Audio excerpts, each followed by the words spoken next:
बहुत समय पहले की बात है। सुदूर दक्षिण में किसी प्रतापी राजा का राज्य था। राजा के 3 पुत्र थे।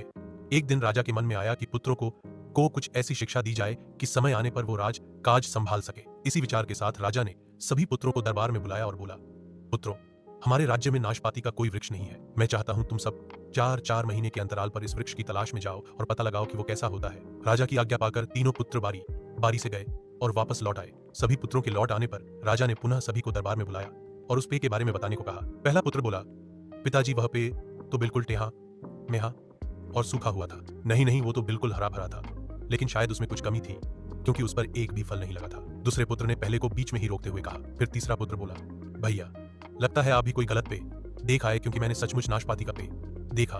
वो बहुत ही शानदार था और फलों से लदा पा था। और तीनों पुत्र अपनी अपनी बात को लेकर आपस में विवाद करने लगे कि तभी राजा अपने सिंहासन से उठे और बोले, पुत्रों, तुम्हें आपस में बहस करने की कोई आवश्यकता नहीं है। दरअसल तुम तीनों ही वृक्ष का सही वर्णन कर रहे हो। मैंने जानबूझकर तुम्हें अलग अलग मौसम में वृक्ष खोजने भेजा था और तुमने जो देखा वो उस मौसम के अनुसार था। मैं चाहता हूं कि इस अनुभव के आधार पर तुम 3 बातों को गांठ बांध लो। पहली, किसी चीज के बारे में सही और पूर्ण जानकारी चाहिए तो तुम्हें उसे लंबे समय तक देखना परखना चाहिए, फिर चाहे वो कोई विषय हो, वस्तु हो या फिर कोई व्यक्ति ही क्यों ना हो। दूसरी, हर मौसम एक सा नहीं होता। जिस प्रकार वृक्ष मौसम के अनुसार सूखता, हरा भरा या फलों से लदा रहता है, उसी प्रकार मनुष्य के जीवन में भी उतार चढ़ाव आते रहते हैं। अतः अगर तुम कभी भी बुरे दौर से गुजर रहे हो तो अपनी हिम्मत और धैर्य बनाए रखो। समय अवश्य बदलता है। और तीसरी बात, अपनी बात को ही सही मानकर उस पर अहि मत रहो। अपना दिमाग खोलो और दूसरों के विचारों को भी जानो।